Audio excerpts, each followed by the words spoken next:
Good morning, everyone. I know that some of you are trickling in still, but I'll start by doing some housekeeping notes. I'm sure you're all experienced in attending Zoom webinars, but I'll just outline some of those housekeeping notes about how the session will progress. You're hopefully here for the evidence review on what works to reduce equality gaps for disabled students in higher education. This is a report that TASO, the Center for Transforming Access and Student Outcomes in Higher Education, have produced with the University of Lincoln. My name is Omar Khan. I'm the director of TASO. Before we kick off, I want you to note that you're all muted and your videos are off with the exception of the panelists today. During the panel session and throughout the presentation of the report, please enter any questions you've got using the Q&A function because the chat is disabled.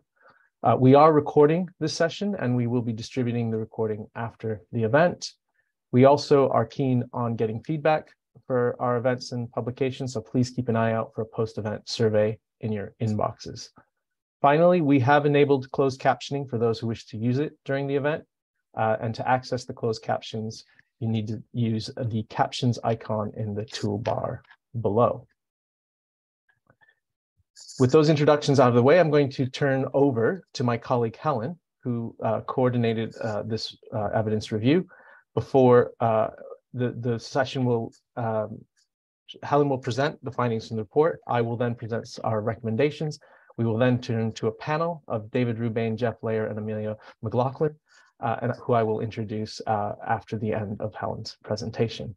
And without any further ado, Helen, I'm going to turn over to you to present the findings of the review. Thank you, Omar, and good morning and welcome everyone.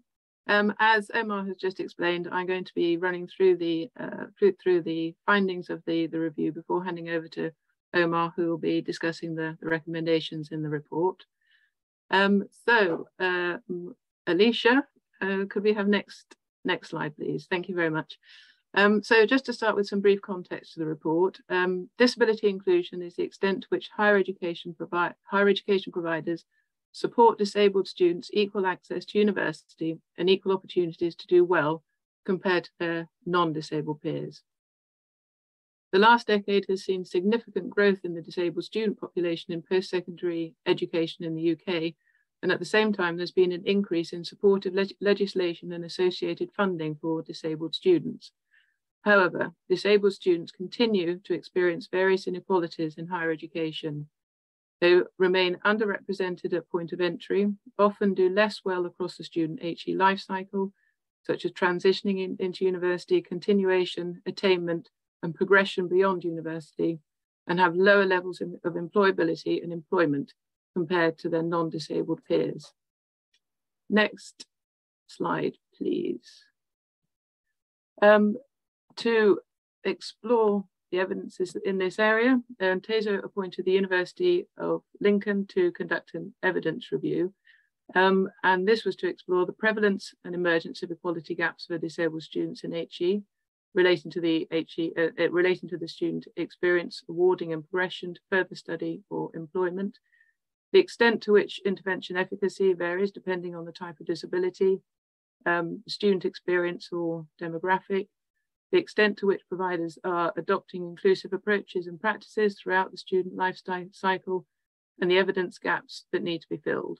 And I'd like to take this opportunity to thank Professor Carol Evans and Dr. Xiaotong Zhu for their work on this review. Next slide, please.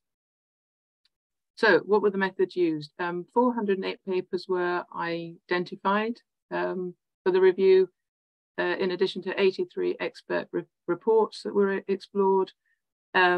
Institutional online surveys for academic and student leads of DI were also administered, and panel interviews with experts were held.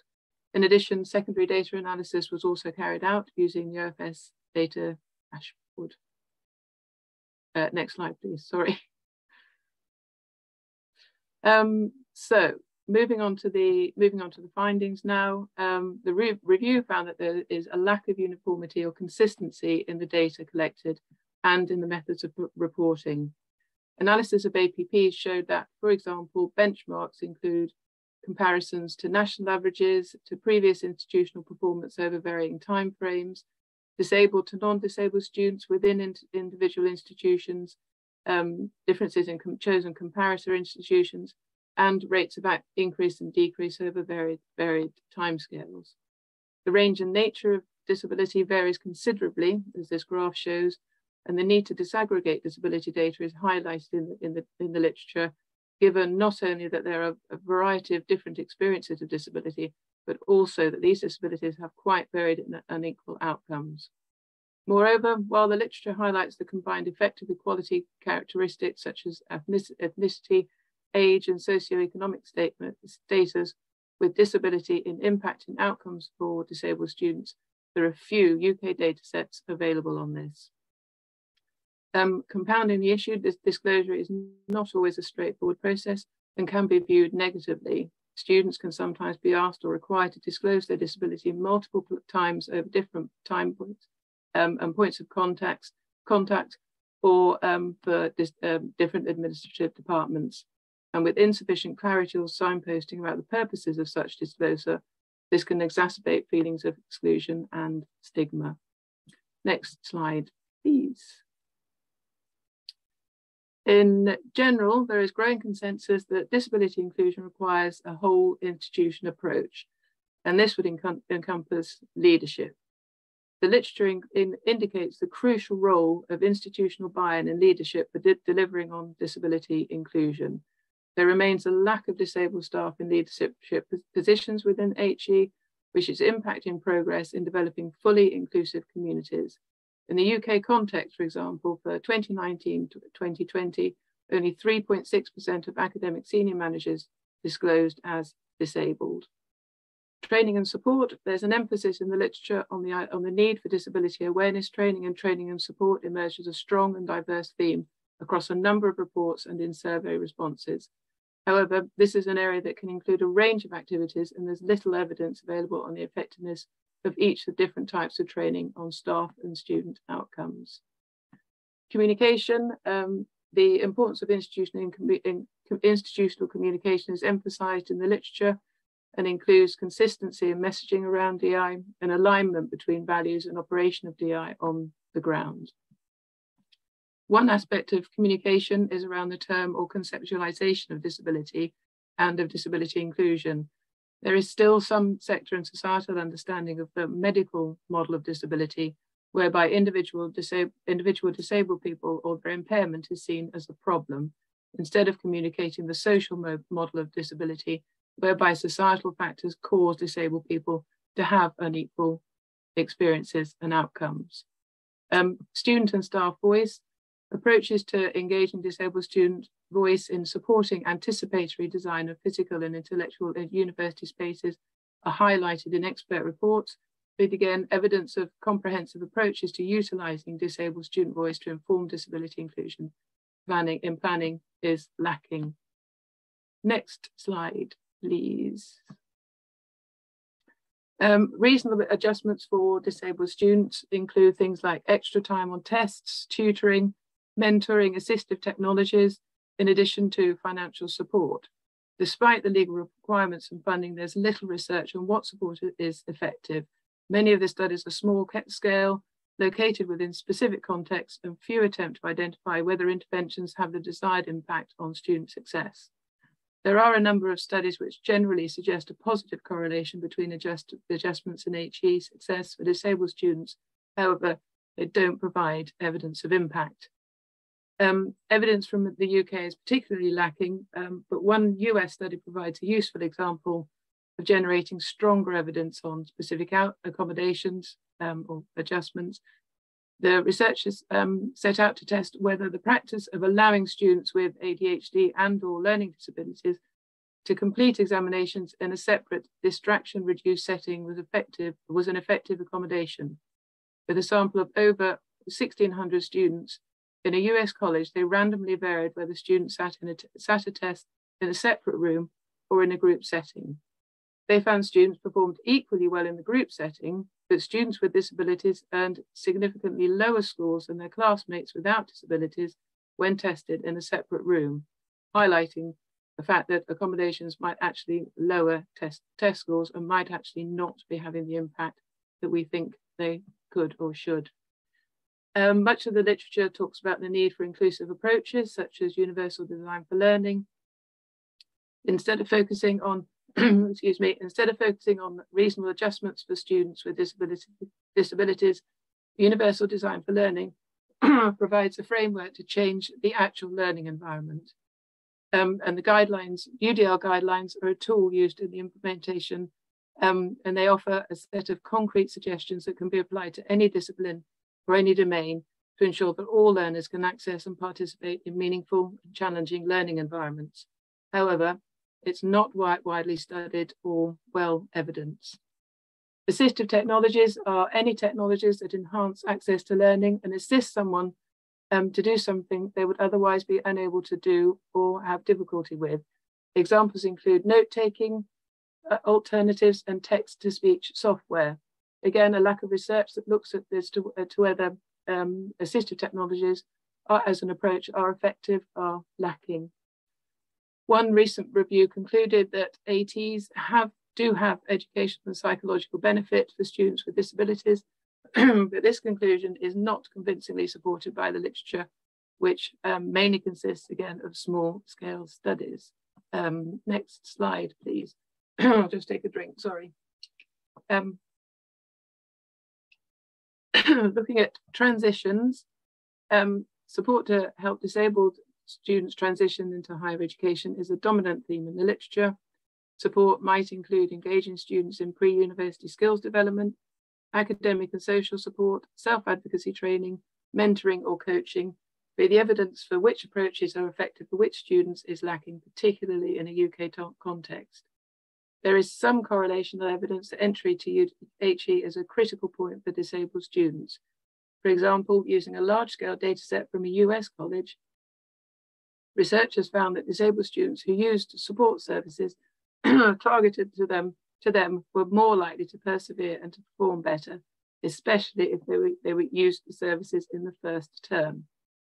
Support for transition into employment includes specialist disability career services, external agencies and employers, skills development through coaching and mentoring, internships, work-integrated learning, and opportunities to engage in research.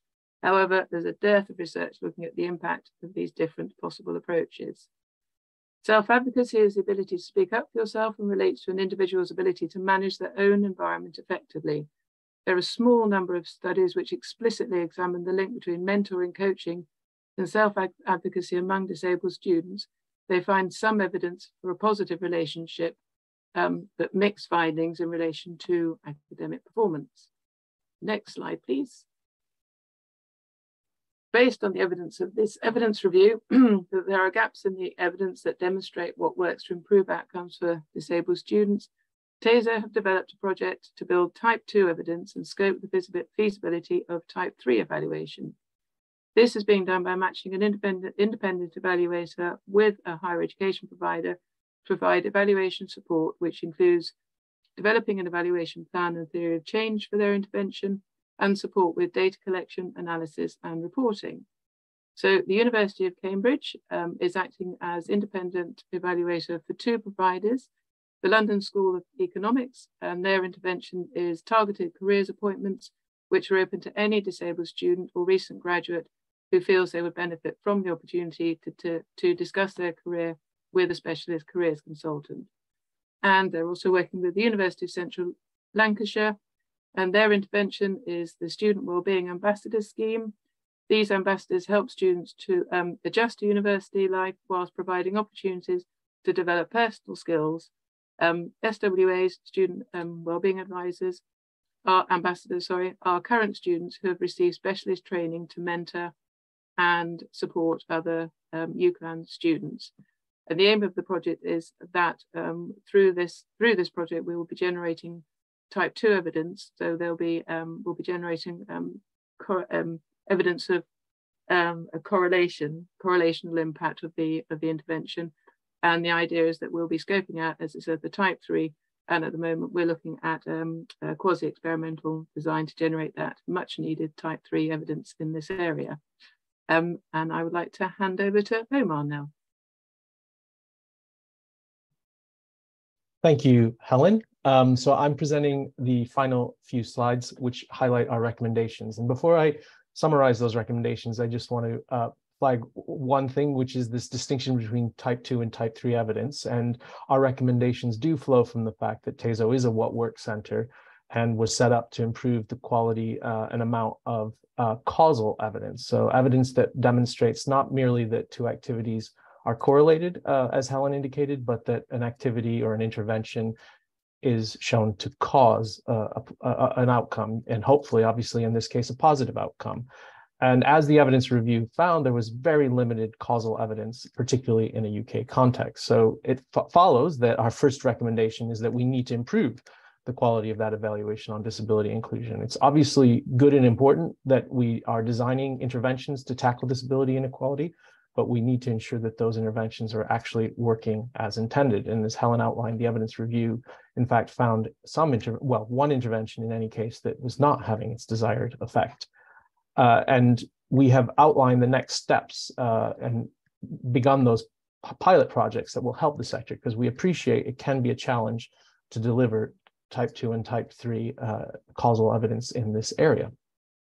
One thing I did want to say in that first recommendation on improving evaluation on disability inclusion is I think it's important to recognize that, as Helen has outlined, there's a diversity of experiences of disability, and those diversity of experiences also lead to different outcomes, different inequalities. But it also means that if we know that an evaluation works for one population or one disability experience, we can't necessarily extend the positive impact of that intervention to other disability experiences. And I think it is a challenge. So one of our recommendations in improving evaluations is making sure that when we're evaluating interventions, that if possible, we're looking at how different impairments or different experiences of disability are affected by that intervention, or where an intervention targets a specific kind of experience, we are careful or cautious in concluding that it works for that impairment, but that it still requires further piloting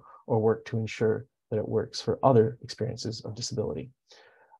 We've also, because of the strong evidence, particularly in the US context around transitions of a causal kind, we feel that there are good prospects for focusing on transitions as an area for future evaluation.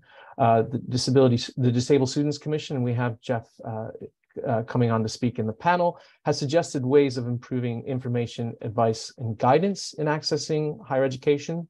And as that transition support is improved and expanded, it becomes more feasible and important to evaluate what works best on the transitions into higher education. Of course, transitions out of higher education are as important as those into higher education, especially in the labor market. I will move on to the next slide, please. So two other recommendations are around this institutional approaches to disability inclusion. And this is a finding that I think is across the HE sector, not just in respect of disability, but with respect to equalities generally. There has been, I think, a focus on whole institution approaches to tackling inequalities. And while in general, I think we're supportive of that, there's a concern that these are being properly evaluated and scrutinized. If an institution is saying, as a whole, we are committed to tackling disability inequality or other forms of inequality, it's important to scrutinize and examine what particular interventions and activities are they implementing as part of that whole institution approach. How do those particular aspects of the whole institution approach link up? And are we monitoring whether or not that approach has positive outcomes? Helen has also indicated there's more evidence needed on the efficacy of different training approaches. And I wanted to flag this because there is a lot of D&I training, DEI training, diversity, equity, and inclusion training. It is badged in different ways. It's delivered in different ways. And I think there's a question mark around whether generalist or specific types of training is more or less effective. The overall evidence on training on diversity and inclusion is, I would say, mixed. But I think there is some evidence that particular kinds of training can be effective, and we need to evaluate that training as much as we need to roll it out across higher education providers. A second recommendation on this slide, and that came out particularly because of the methodology of the review, focusing on a sample of access and participation plans and examining what was included in terms of disability inclusion. We are recommending that APP should be further monitored, and we know that the OFS is interested and willing to look at this on how far those access and participation plans commit to addressing disability inequalities, and how higher education providers will evaluate those commitments. So in addition to the statements of what they're seeking to achieve, how far are they evaluating whether or not in their commitments in those access and participations are being effective. I think there's also scope within those access and participation plans, because the sample of access and participation plans did emphasize this importance of reducing the need for individual reasonable adjustments, and rather on enabling students to achieve their full potential through inclusive curricula. I think there's scope for more and better evaluation of those whole provider approaches to inclusive provision and delivery, as well as on the individual needs-led approaches respectively. So we need more evaluation of both of them, as both of them also appear in access and participation plans. I also wanted to note that we do sort of endorse the Disabled Students Commission suggestion that higher education providers should include a specific disability focus in outreach strategy and plans, and that obviously would feed into their APPs.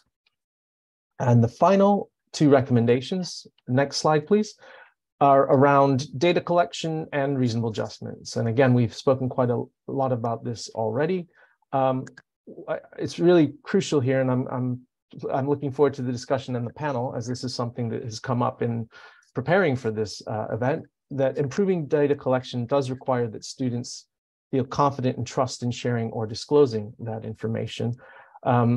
Helen gave the example, and I think it comes up quite a lot in the literature, of students having to share or disclose a disability at multiple times, at multiple points, and that this can be quite stigmatizing. It can make people feel like they're having to report the same thing many times throughout their student life. And there is scope, I think, there for further rollout of the adjustment passports to enable disability for students. It'd be interesting to hear what the panel thinks about the evidence that's coming out from the pilot on adjustments passports. So this would enable you to disclose or share the information once, and then that passport would be shared with new institutions or new departments or new interactions, whereby you wouldn't have to disclose again. The passport itself would enable that. And there has been a piloting of that by the DWP, although the focus of that is somewhat more on the labor market. Obviously, the implications would extend for students in higher education as well. We've also spoken already about the need to disaggregate data on disability, both in terms of the type or kinds of disability experience or impairment, but also in terms of how disability interacts with, e.g., social class and ethnicity. There's limited data sets, as Helen said, and we're urging the sector to do a bit better in terms of the sharing of data and disaggregating data in that intersectional way. And finally, I think a really key recommendation and finding from the review that there is a lack of evidence on reasonable adjustments. Reasonable adjustments are, of course, required under the Equality Act, but they're also designed not merely as a legislative or policy tool, but as a way to enable equality and inclusion. And so if we don't have evidence of whether or not they're working, we can't be certain that they're having that intended effect on disabled students. One suggestion that we've made is that the DSC could engage students to gather evidence on when reasonable adjustments do in fact ensure equal participation and inclusion. And that evidence gathering, working with the students, with disabled students directly, would highlight things such as what reasonable adjustments are most common, how many students are benefiting from them, how are they most effectively delivered, but importantly, how far students feel that those adjustments do in fact enable equal participation and inclusion. I think the final point here is that we do agree with the view that, and the principle, and the ambition that higher education providers, as with all institutions in our society, should strive towards the aim of equal disability inclusion. And in that world, there will be less need for reasonable adjustments as institutions are designed, as systems are designed to be disability inclusive and inclusive across the piece for all people living in our society. But at the same time, they need to ensure that they support students to ensure their inclusion in the immediate to medium term. And this is one of the reasons why we focus on the need to improve the evidence base on reasonable adjustments. So next slide, please. And then I will stop sharing our screen as we move on to the panel discussion. You can see there that the panel that we've got today, and I'm really pleased and excited to hear from our panelists, it includes experts and people with experience of disability to share their reflections on the findings of the review and what next. So we've got, I hope, yes, you can see them all now. They're coming on screen. We had a little bit of a technical issue earlier, but I think it's been resolved. We've got David Rubain, who's the Pro Vice Chancellor of Culture, Equality, and Inclusion at the University of Sussex. We have Jeff Layer, who is the chair of the Disabled Students Commission. And we have Amelia McLaughlin, who's the network director at Disabled Students UK. And I think we can stop sharing the screen now as I move on to the Q&A. Great. Okay. I'm just going to kick off by asking all of you to share your reflections on your key takeaways from the report, if any of the findings surprise you. And I'll start with you, Jeff, as you're the one who appears in my top left-hand box, and I'll come to you next, Amelia. Thank you, Amar, and good morning to everybody that's in the room. Can I just say that I was really pleased to see the report and really delighted to see how much work had gone into it. And whilst I was involved in some stages in the report, it is, as is much of TASO's work, really, really very telling in the sense of what do we know in terms of what really works. And I think that issue of evidence base of what can work and what does work it is lacking in the area. So I really welcome the report and I welcome the recommendations that come from it. I think it's what isn't in the report, and I think it's something that needs to be picked up really going forward, is any differentiation in terms of sharing and information between UK students and international students, where different cultures, different societal norms sometimes lead to different things and different ways that you share information. I think it's what I also really liked was the focus on engagement of students and involvement of students and disabled students in this process. So I really welcome it. The issue around data didn't surprise me. People will talk a lot about data definitions, etc. Confidence of the disabled student in why you are asking me this and what you are going to do with it is absolutely crucial. Not only to disabled students, by the way, but to disabled staff who go through similar processes. So I really welcome it. Not a lot surprised me, having been involved in the field for 30 odd years. But what is really important is let's take the opportunity the report gives to make a difference for disabled students. I think that's how we need to really focus the nature of this discussion. Well, that feeds nicely onto you, Amelia. Any initial thoughts? Yeah, I mean, I think similar to Jeff, I don't think I've read a report in recent years that has set out as clearly as this one does how much information we at Disabled Students UK are actually aware of, and really does spell out the lack of knowledge and evidence across the sector. I think this is why our organisation is so focused on the lived experience of students and kind of combining that with an evidence base. It was surprising, however, how much evidence had to be pulled from America, for example, given the legislative differences between the two countries and how that could impact some of the outcomes if we are taking things from the US. I was also really happy to see mention of the SEN review and a kind of nod to potential pipeline issues. I would say, as also a policy professional within the education sector, I think we do have to be very careful with how we position the SEN review going forward, as I am aware of increasing amounts of segregation, which have a kind of massive effect on the higher education admissions, depending on where you actually have your education and what type of education you have access to as a disabled child. But I think as well, I would pick up on the lack of evidence, not just on the kind of cohorts of disabled students we are aware of, but also the cohorts that we're probably not aware of, in terms of how do systems adapt to students that become disabled between the ages of 18 and 25. I don't think we have a system that allows for that, especially with COVID and other things that we have experienced. I think having a flexible system is something that evidence base does need to take into account.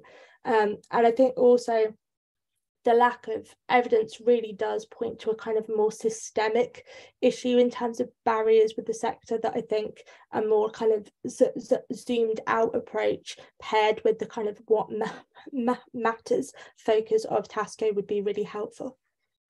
Thank you. And finally, you, David, your initial thoughts. Thanks, Omar, and thanks very much for this event.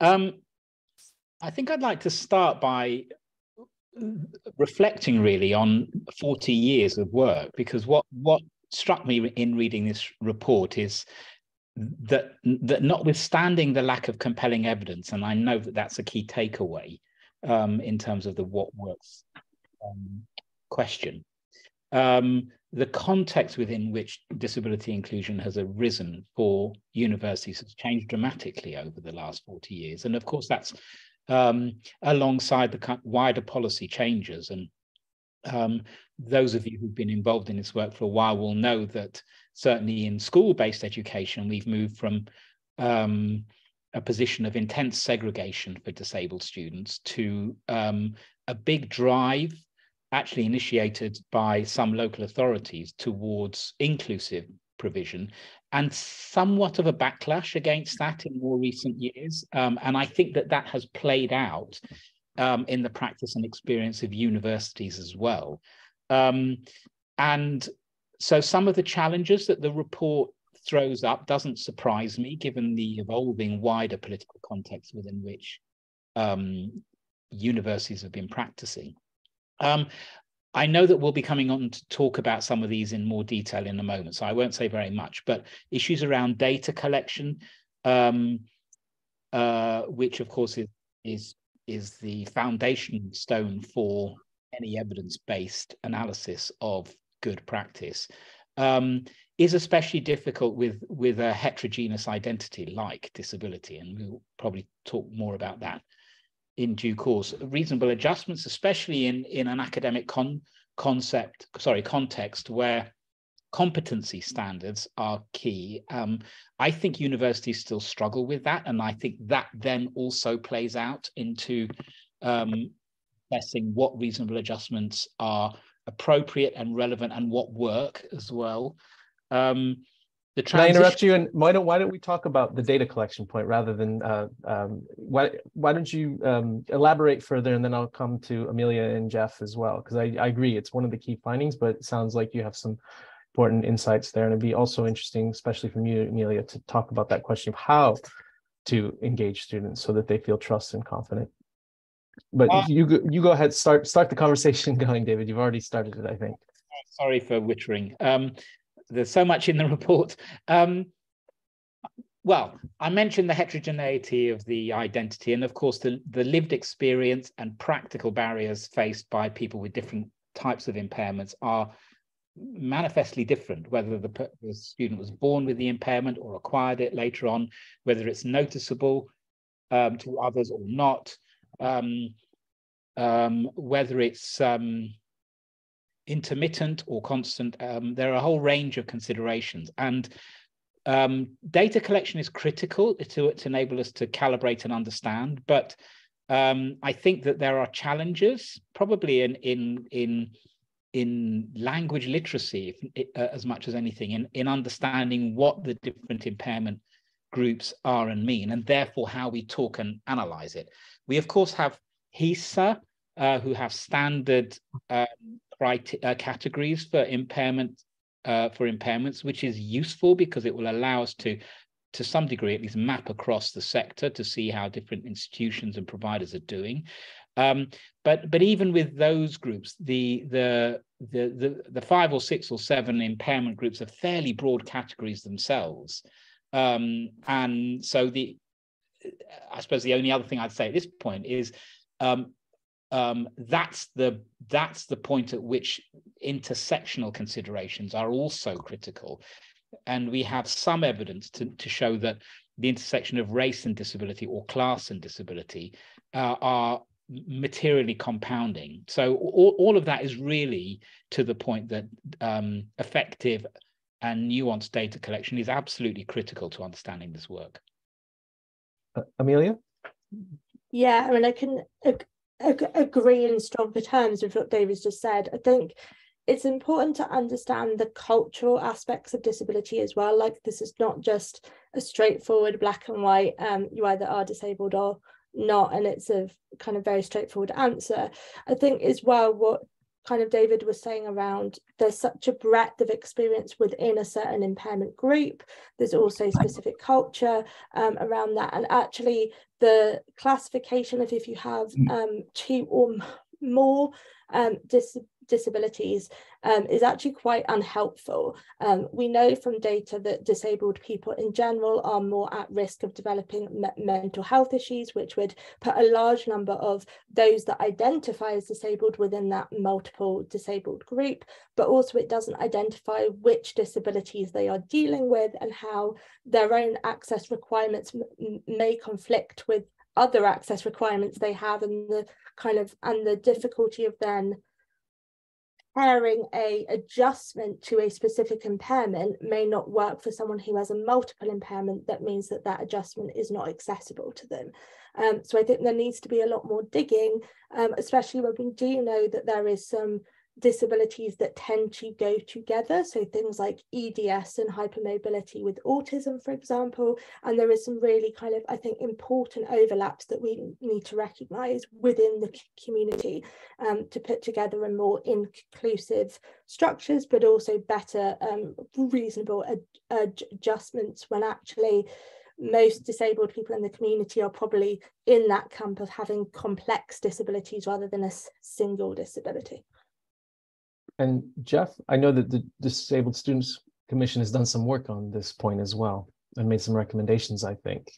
Yeah, we have done that work, and we have talked about smoothing some of the definitions. But of course, the higher education process for a student is also very diverse, irrespective of a disability. So how you pick up data for part-time students, postgraduate students applying is very different to full-time students, and how you pick it up for international students is different again. So there's a whole scenario around the actual how you track that data through, particularly through application. But there's a big cultural issue, because you're talking about people who you get many examples where a disabled, somebody who you know is a disabled student, or you perceive to be a disabled student, has not shared that information because they're sorted. They've got the support and they know what they're doing, and they don't want to share that information because of either they don't want to go through the process, or they feel there's a stigma with the process. You know, when I first started working in this field, it's the mid-1980s, Omar. I worked at a university which had a committee for the support of handicapped students. And think of the language that's used there, you know, and how it's changed. But some of the issues about how people feel haven't changed. So there are people worried about what it means, and there are people who to share that information and how it'll be used. And there's also, are you really gonna, if you are sorted and you've got the support you need, do you really want to share that information and open up a whole Pandora's box of the number of times you have to share that information with an institution? Because it can be a nightmare. And you're talking about some of our most vulnerable students, putting them through great difficulties in terms of sharing information. So I think there's a big issue about people sharing it, which impacts on the data collection and the definitions. And of course, people become disabled when they are students, which throws out the data again, but it's important to recognize all of that. And you've got a scenario where many organizations talk about a medical model and universities promote a social model with very different cultures and aspects to it. So it's not easy, but we've got to understand it and we've got to work towards it.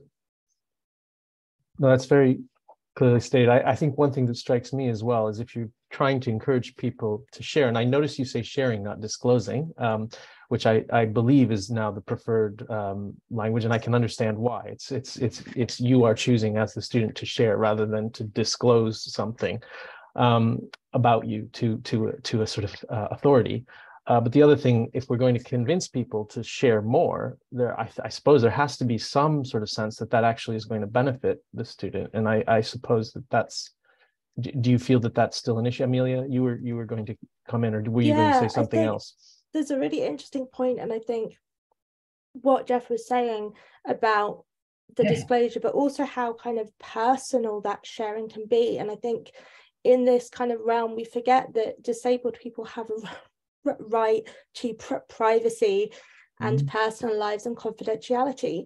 And if you are disclosing things that is going to have an impact on how people see you in terms of perhaps your capacity, your ability to fulfill basic human functions, like that is not something that you are going to offer up unless you absolutely have to in terms of your access needs, or that might be really difficult for you. And I think bring it into kind of an intersectional point of view as well. Like, we do see a lot of people from marginalized communities, such as the Black community, having their kind of access needs phrased in a way that is more connected to their race and their skin color than the possibility that they are disabled.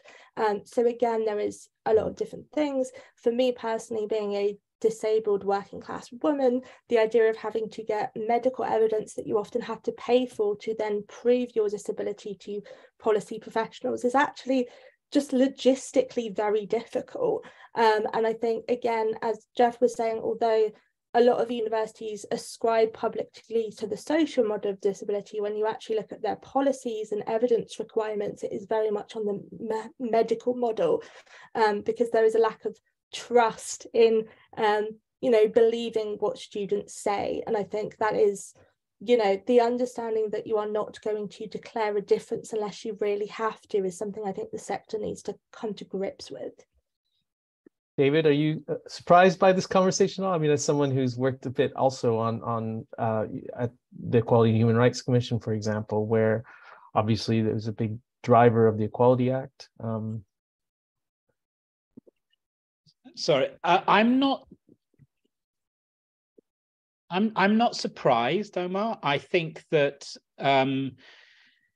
there are, as with every complex policy area, there are multiple strands in play. And I mean, even just to pick one, for example, the kind of ongoing tensions between medical model and social model approaches.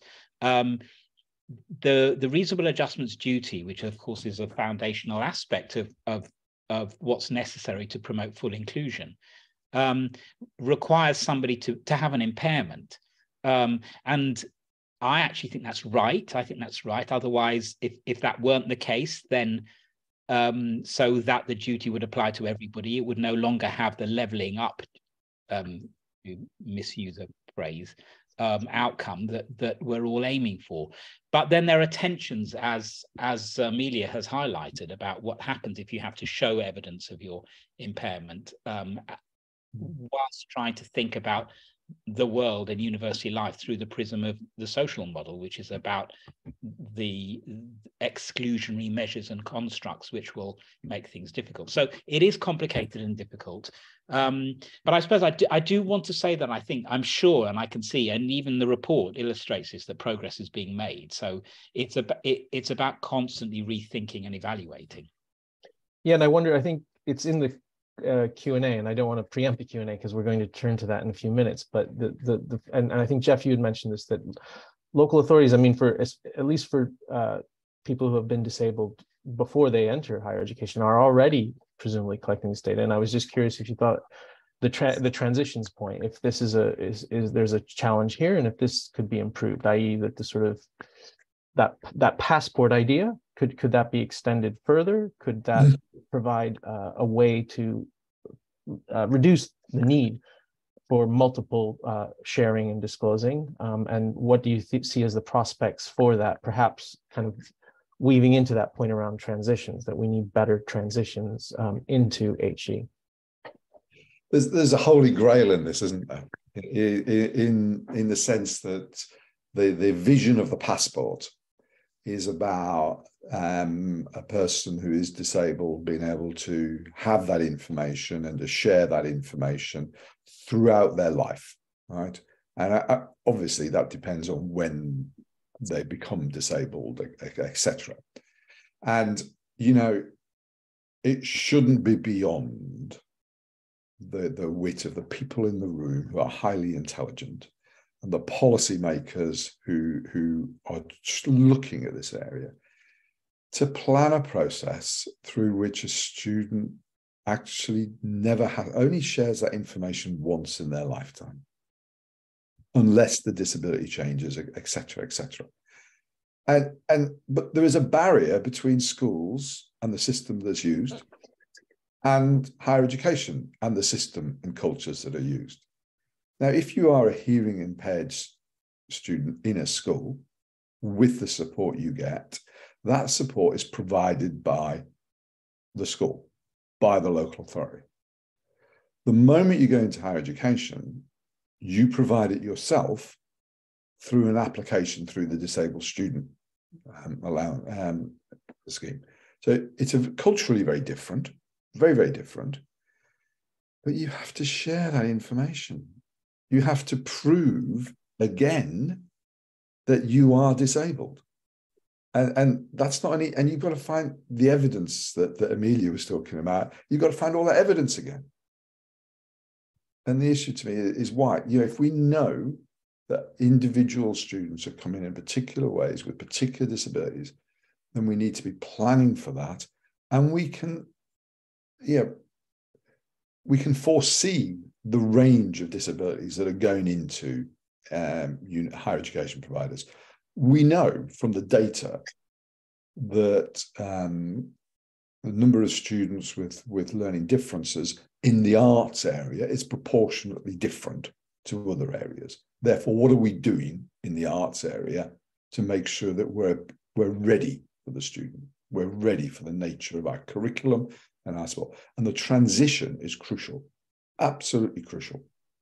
And and you get into the dilemma of, do you invite disabled students in early so that they can become orientated into the place? Or are you making them different? There's a dilemma there.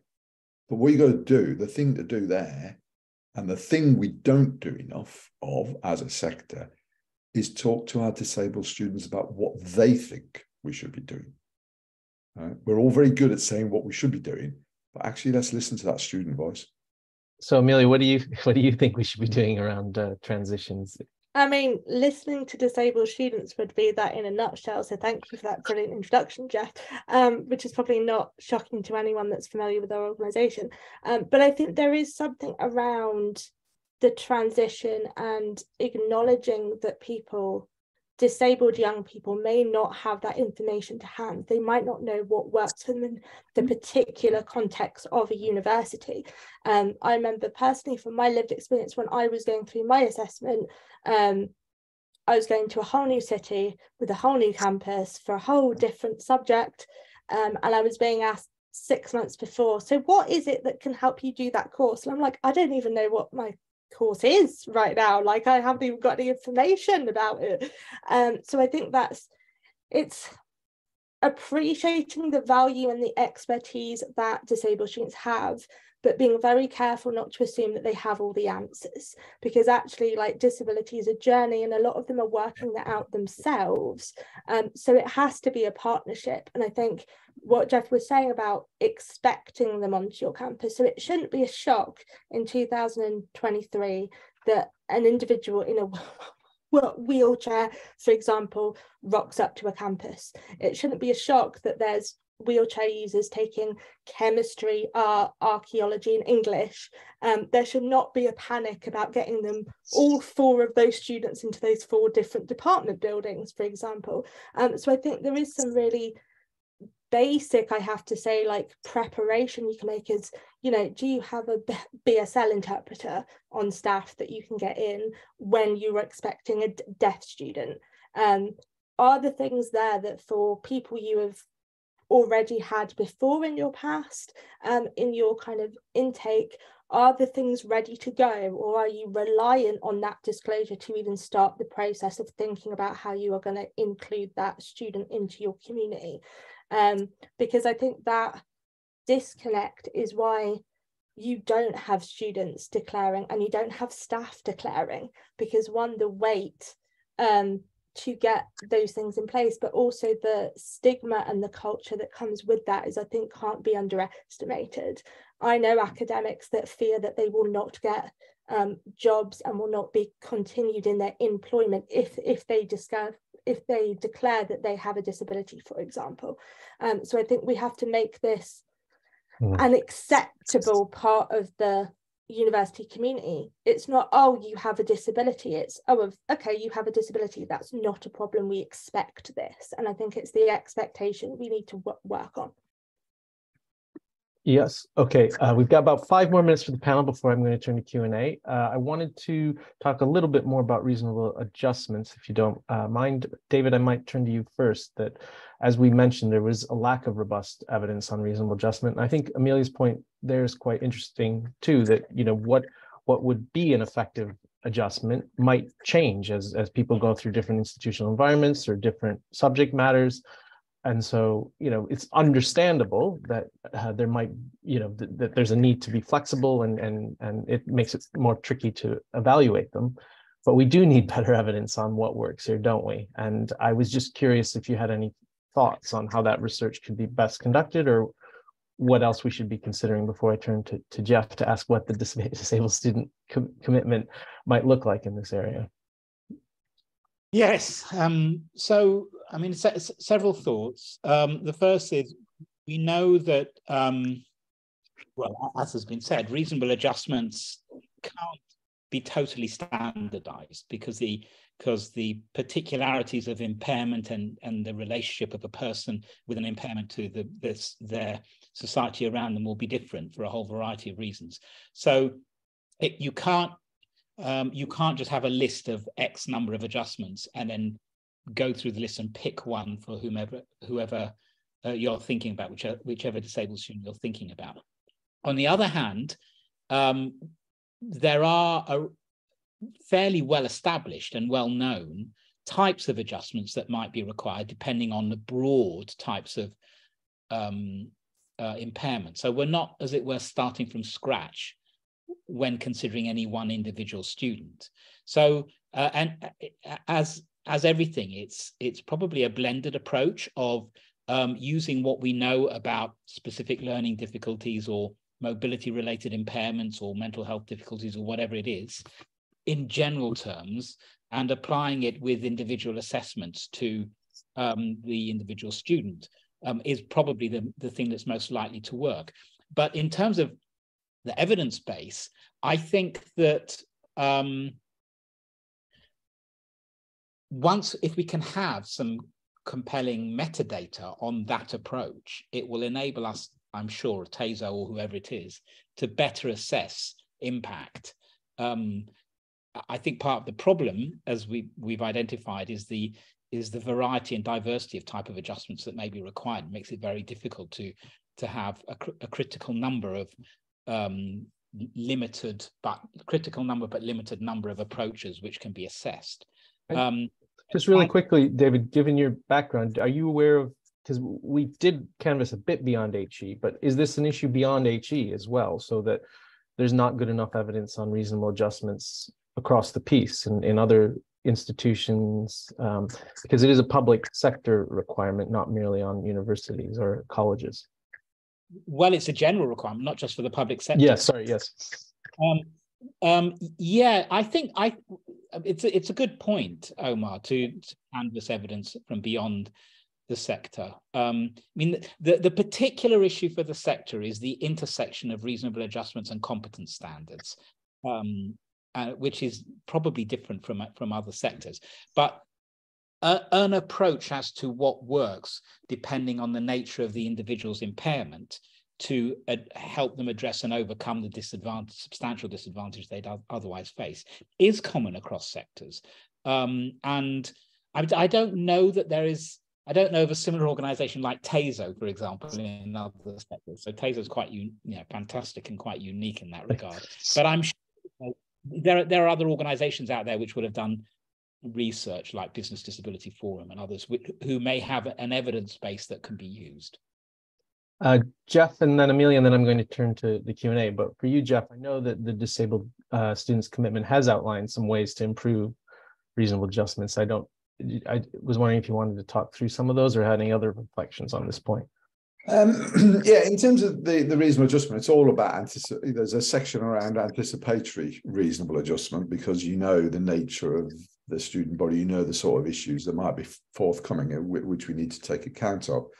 And in terms of, we talk about reasonable adjustment, the biggest win in all of this is to make sure that the students in the first day of their course, in the first year of their study, has the support that they've been identified as needing in place on that day, preferably before. And unfortunately, in many instances, that doesn't happen. And that isn't necessarily to do with the fault of the student, the fault of the member of staff trying to support them. It's the system. And the other issue that is there, and we looked at, one of the first things we did was to look at with the QAA at subject benchmarks statements, and as they're being produced and developed. And we created a framework for the inclusivity within the subject benchmark statements, because often they were talking about a curriculum that addresses the diverse needs of students, but they didn't then take it into the assessment. So how do you assess a student? Why is it that students that might have learning differences all get X number of minutes extra in an exam? What's special about the X number of minutes? And is it the same? Why is it different? Why is it the same for everybody? I don't understand that. Never have. But why not actually, and you can do this, I would say, in 90 to 95% of modules taught in UK universities, give the student different options of forms of assessment. It is more work, right? But it enables the student to identify how they wish to be assessed and allows them to perform at their best, which would be great. You've still got to actually look at the learning outcomes and map all the learning outcomes, etc. But for our students, that would be a major step forward. And it also means that as an institution, we understand different forms of disability even better because we see it. The one thing that changed my academic practice the most, and I'll never forget this, I was teaching at Sheffield Poly in the late 80s. And I was a person who always walked around the lecture theatre, right? Thinking and talking as I was giving the lecture, and then some people do that, some people don't do that. Once I had a lip reader in my session, I had to completely change my practice and stand still. And I had to learn all about that. And we all learn about different aspects of disability, but by actually making those differences in assessment and give them that student choice, you start to understand far more. So that would be where we would come from. Great, that was excellent. I'm going to just turn to a different question for you, Amelia, before I turn to the Q&A, which was, as I know that at DSUK, you've done some work on sort of increasing the representation of disabled people, and you had mentioned it even in terms of academics. So do you have any suggestions around that in terms of increasing both the representation and the visibility, even, I suppose, of disabled people in senior leadership positions in higher education? And briefly, as we've got both Jeff and David here as being in senior leadership positions, if they have any thoughts before I turn to the Q&A. Yeah, so I think there's a few things for this. I think one, there is disabled people in senior leadership, first of all. However, it would put their careers at risk if they declared, or at least that is a lot of people's opinion currently.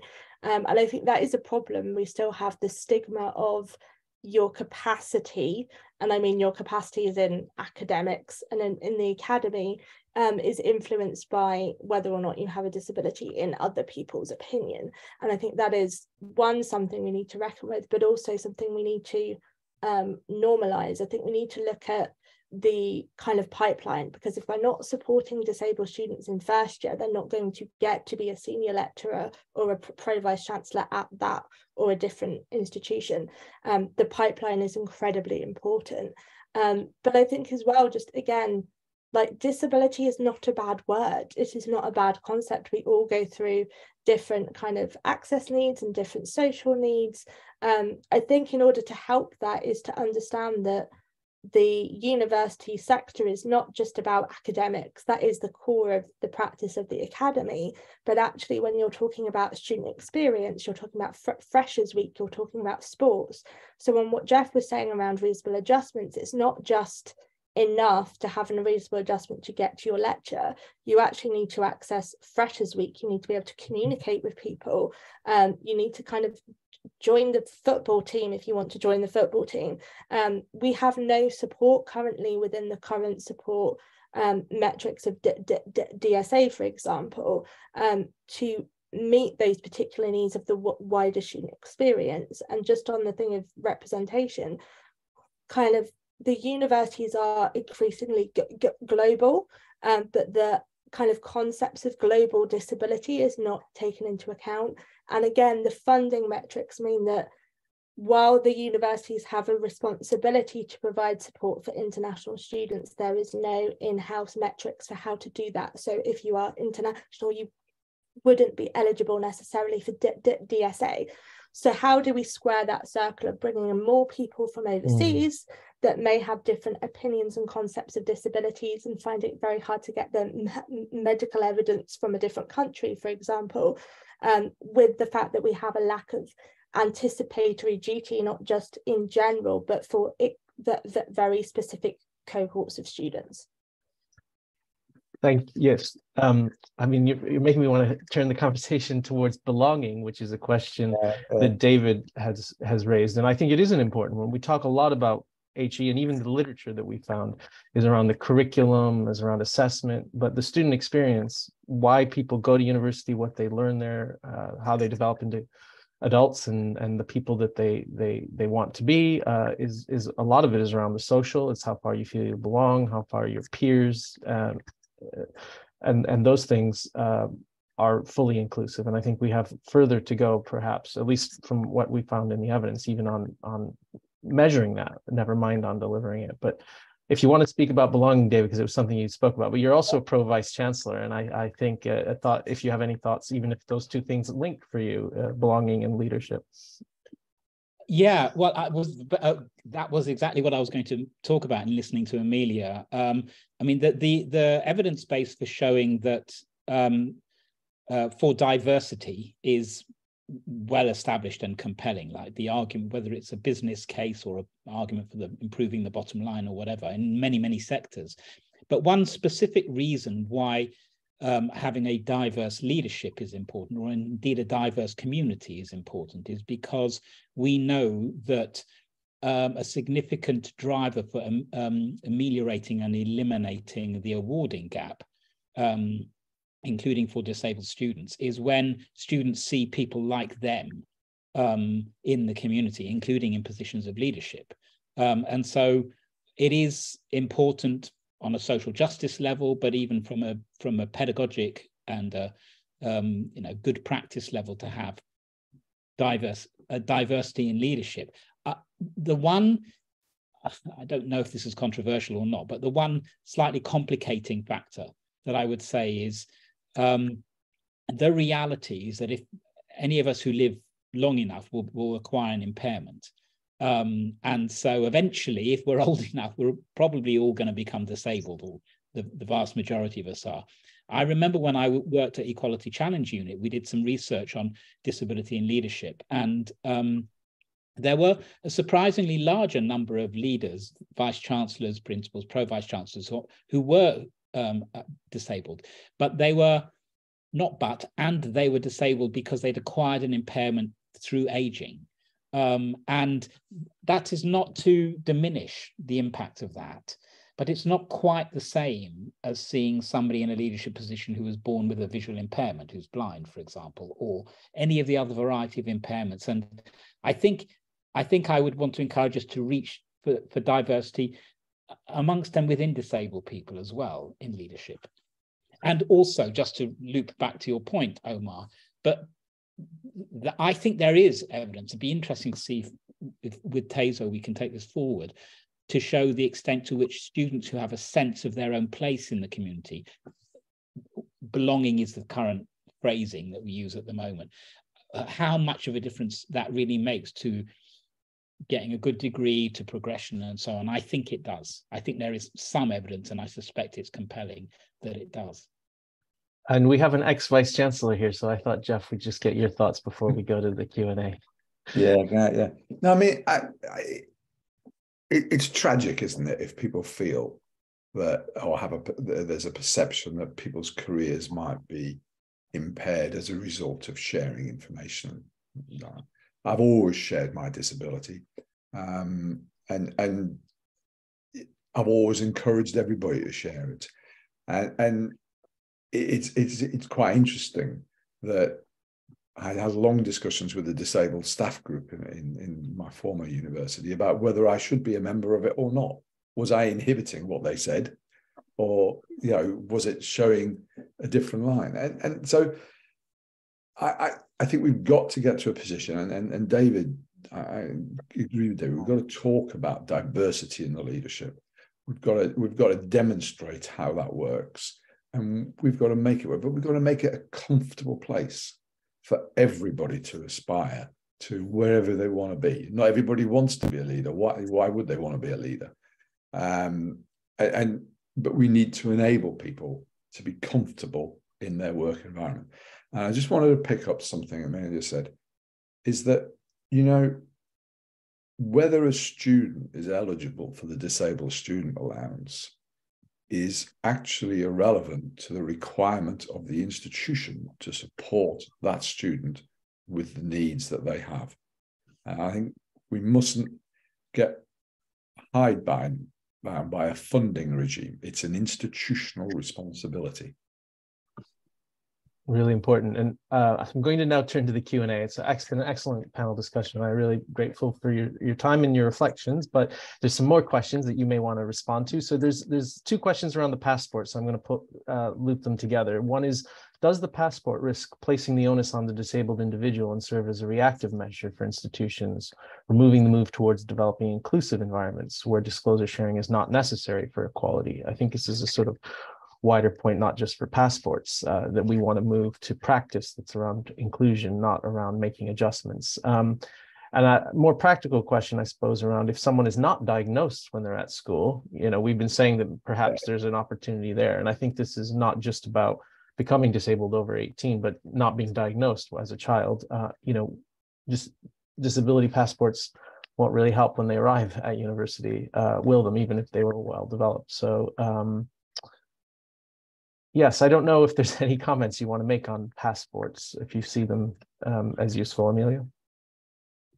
Yeah, I mean, I think this is I agree that in the ideal world, we shouldn't need to have a passport. We should have a system that is flexible and agile enough to include everyone that is hoping to come into higher education. I think there is a really important practicality on it, though, that we are not anywhere close to there yet. And therefore, in the current system, there is some evidencing that is needed. However, I'm going to keep flicking between yes and no on this. It can't be a system where it is only about the passport, because this is how we get into those locked positions. It has to be, if someone has a passport for specific things, great, but there is still an acknowledgement that the almost bigger responsibility is to look at the bigger picture of anticipatory duty and what we do structurally with assessments, with different ways of learning that would allow people to come into the system. There's a fairly technical, well, for me, technical question that I don't know the answer to. I don't know if any of you do. It's around teacher training in partnership with universities that awarded a degree component, PGDE. I don't think our report did focus on this question, but it relates to your point, Jeff, that the DSA may be a kind of funding and institutional lever that we've got, but it's not the only one. And your point, Amelia, that the whole system needs to sort of adopt an inclusive approach. But what did we find about students that are ineligible for DSAs? I don't know if you wanted to say anything further about what is currently being done, if anything, for those students. I mean, this is a specific question about teacher training partnerships with universities, but I suppose it's also a broader question. The DSA is a system that supports a number of students with a number of defined evidenced conditions. An institution should be providing the support that a student needs. And they're two they could be the same thing, but they could be two very different statements. And that is a responsibility of the awarding university to make sure that those processes are in place. And it's also the responsibility of the delivering organisation to do that. There is no difference in the sense of the requirement and the need under the Equalities Act to support the student with those needs. The DSA is a mechanism that gives people some support for particular reasons. So we have to differentiate it in that way. And higher education providers receive a disabled student premium from the Office for Students as well in England. Maybe a bit quickly on this one, Amelia and David, if you've got anything to say, because there's a few more questions outstanding. Yeah, I was just going to say quickly, I think there is, in terms of people's understanding of this issue of placements and teaching placements specifically, there is a grey area, and I'm putting that politely, that it is that people don't really understand that responsibility that Jeff was talking about, but also we are hearing, because I work in the education sector as well, that sometimes, and I don't know how widespread this is, disabled teaching students are not able to access school placements because the schools themselves are not accessible. Therefore, they are not able to participate in the placement activity that is required for the competencies to then reach that degree. We are seeing a lot of that within different placement degrees across the board, and actually the University of Birmingham's Guild of Students just did a report on this that included disabled students' experiences, but specifically on placements included within their data, and had some really interesting findings of a kind of survival of the fittest attitude towards workplaces, and whether disabled people should have reasonable adjustments or not, regardless of the legal framework that is in place. So I would recommend people look that up and contact them for further information. Yes, and I know this is close to your heart, David, the extent to which the law anyway can affect change. Whether any specific policy lever is ever going to be sufficient in that context. But I suppose it's a really important point to remember. There is a quite expansive, capacious legal situation we have in the UK, which is a good thing. And the DSA is not the only one that we should be looking at. You're right. I mean, for what it's worth, I think the law is a necessary but not sufficient condition for reaching inclusion, the nirvana of inclusion, full inclusion. The one thing that I would just add to the conversation is just to reflect back on this idea that people might not want to disclose. I think that that's indicative of we haven't time to explore it all in detail now, but it's indicative of a wider, obviously a wider cultural issue, which is the underpinning piece, is an underpinning piece of work that I think is also required. Yes, no, I agree. I mean, even obviously there have been questions in the past about collecting data on ethnicity or race, and there was a lot of work done in the 1980s before that question was asked, working with communities to explain why and when it would be collected and when it wouldn't be collected, because obviously there's been history of state violence and towards both disabled people and ethnic minorities, and you can understand why people might wonder, think in worst case scenarios, what if this data were leaked or were used for negative as opposed to positive purposes, recognizing that history. But do you feel that we've done enough though then to communicate? I suppose it's difficult to talk about the disabled community in that sense even. You mean well, I suppose what I feel is I think culture change is often talked about. Very difficult to do, and certainly very, very difficult to develop metrics to identify how to do it. But it is critical. I think it's a long journey, and again, looping back to where I started in this conversation. If we look at the position now to how it was 40 years ago, which is when I was at university, it's materially different, and I would say considerably better for disabled people. And I would also argue for most people as well, and not to diminish the big challenges that many people face now. So I think the kind of long arc approach is important to understanding that sort of systemic and structural change. There's a question here about small and specialist higher education providers who have limited resources. And the question is, what is the most effective thing they can do to improve the experience of disabled students and staff at their institutions? You were at a small provider for a while as well, David, weren't you? I was. It's a difficult question to answer, because I think what's behind it is, if you don't have very much resource, where should you spend your money? And you know, no one's going to want to be put in a position, say, spend it on this impairment group, but not that impairment group. I mean, it's probably an unlawful approach to take anyway. Well, it is an unlawful approach to take.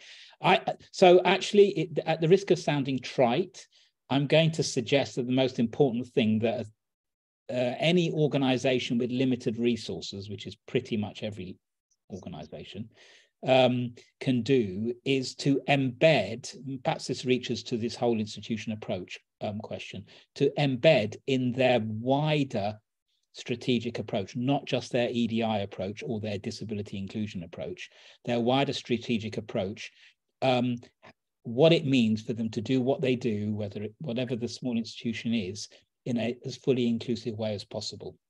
And then, like everything else, but budgets will be allocated accordingly or not, or budgets will be limited or not. But for it to be part of the foundational starting point for consideration of, whether it's a conservatoire or a agricultural college or whatever it is that's small and specialist, the essence of what they're doing, to consider the rhetorical question, what would it mean for us to be fully inclusive? And then how do we do that? What do we prioritize? Where do we spend our money? I'm going to take two questions and pull them together and direct them at you, Amelia, if you don't mind.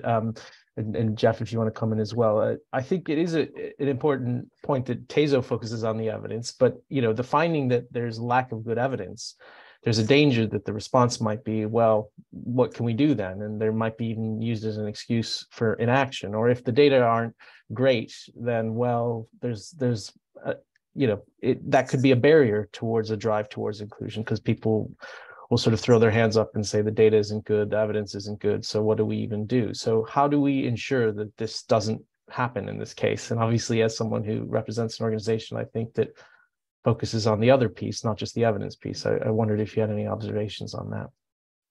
Yeah, I mean, just for coincidental reasons, we've been working on this very issue for about 1.5 years, and we've come up with our project Access Insights, which is a yearly survey that has a wraparound approach to actually gathering this evidence on an institutional level, that will then provide not benchmarking so much, but individual profiles for institutions, because I think what we have to recognize is everyone's doing this slightly differently, and every institution has slightly different strengths and weaknesses, and we can't put this in a ranking system, because that is not how the sector works on accessibility, and unfortunately there is no legal minimum accessibility for people to start at either, so you can start at any point. So I think that's what we've been working on, collecting data from our membership from across the UK, but also looking at this, at how we can make it as action driven as possible.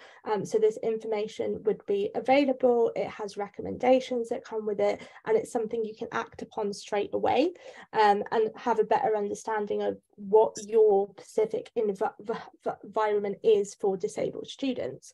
In terms of the data, I think it's just in general, I think it's really interesting, because you can't research something that isn't there. So it's a bit like at some point someone's got to take a leap and go, we're just going to try this and see if it works, and not wait for the evidence, because if you wait for evidence on things like this, the evidence is not able to be sought because the practice isn't there. And so my question of, you know, why we have a dearth of evidence is this practice happening, or is this some kind of stagnation of people are waiting to know what to do before doing a thing, and therefore that's why we're not getting the evidence base that would help define our outcomes. So because I think there is staff, there is expertise, there is students that can engage in this process, but it's how much they are valued, if they are paid equally, if they have the right resources in terms of housing and transport. Like there's a lot of wraparound stuff that kind of affects people's engagement in the sector, and whether they are comfortable speaking to you or not is, I mean, it's not an answer, but that is the kind of current situation, unfortunately. Can I come in there, Omar? Which is that not doing anything and waiting for evidence is not an acceptable position, given what we all know. And the Disabled Student Commitment, which will be launched in the next few weeks, talks about and encouraging institutions to put on their websites the progress they've made towards the commitment in an agreed statement from their disabled students and the institution. And we're going to talk to UCAS about applicants being referred to that particular part of an institutional website. So it's got to be there, Amelia, for them to look at. But we've got to have, and that goes to the small and specialist answer as well, because if you agree with your disabled students what you're doing and how you're getting there, and you've got that statement on your website, you are showing the difference in the journey you're on. And that really does, go to the heart of what we're seeking to do. So watch that space and make sure you talk to your disabled students.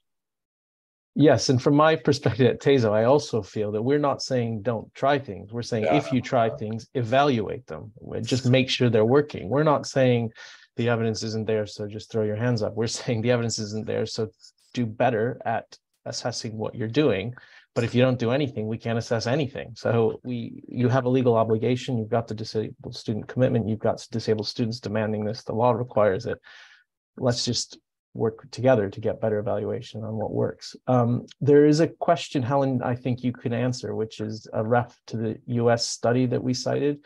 It is in the report. The summary report is available online, and there's a question, a similar-ish question around what the evidence considered around experiences outcomes based on types of degrees and career stages. And I do recall some evidence in the review around that, Helen. This is the second question that's unanswered. Do you want to say anything? Absolutely. Yeah, if we can direct people to the full report, that will give some answer to the question. As you said, the references are in our summary report. It's Vice and I'm not sure how you pronounce it. Beauchemin, I think, is the one which is our separate room test accommodations effective for college students with disabilities, which I think is the reference that they're referring to. And in terms of that, the first question, which I can't see that now. Is it gone? The one about the discipline evidence did the evidence review consider disabled student experiences outcomes based on the types of degree and career stages? For example, undergraduate, master's, or PhD degrees? If so, what were the similarities or differences? There isn't a lot in the wider report, but there is on discipline. So there is some research in the literature on the impact of different interventions put in place. For example, and I think that the most research and literature that's available is around STEM and disabled students, and for example, accessing laboratories. But have a look in that wider report. But again, there's not a lot of information about it. Okay, I'm going to take one more question. Thank you, Helen. And I'm asking in part because you would have thought, well, I would have hoped that this would have improved, especially as David said, is around university accommodation. How do we consider students living in university accommodation and how this impacts on their overall engagement and success? And it obviously speaks to the point that it's not just getting the lecture theater right in terms of access, it's an inclusive or even assessment. So I'll start with you, Amelia, and this will be the final question before we wrap up. So it's specifically on university accommodation, but if you want to use that question. No, I think as I was a former welfare and liberation sabbatical officer, this fits very nicely with my experience because I spent half the year doing accommodation. I think there's two things. I think it's a hard one for universities when the majority of students are in private accommodation. And I think that we need to recognise, but there's also a very specific issue around isolation and exclusion. So if you have, for example, first year halls, and they are first year halls, and that is the only place where there is accessible accommodation, that means that a first, second and third year has to spend their entire degree with different year groups and can't progress the way their peers are progressing when they move out into private rent, for example. But also when I was a SAB in 2019 to 20, there was an emerging issue around the fracture within the student population and how people tend to choose their flatmates, and disabled students often are excluded from that social process. And so they were getting a lot of, I don't want to say a lot, but they were getting a significant number of students back into halls that just couldn't find anyone to live with. And so that kind of social exclusion that did affect their mental health, that obviously is going to have impacts on outcomes. So I think that's the more tricky subject, because when you go into wider student experience and accommodation, you're actually talking about rent, you're actually talking about the private sector, you're talking about transport, like you're talking about the wider community that often, I have to say, universities tend to go, if you're not on our campus, you're not really our responsibility anymore. And so that creates a problem of, are your students your responsibility? But also on a, just because I probably know far too much about this, as a student, you're not paying council tax. And so the resources in the local community that would potentially support you as disabled students can be affected by the local authorities' funding, or at least that is some of the arguments that used to be made.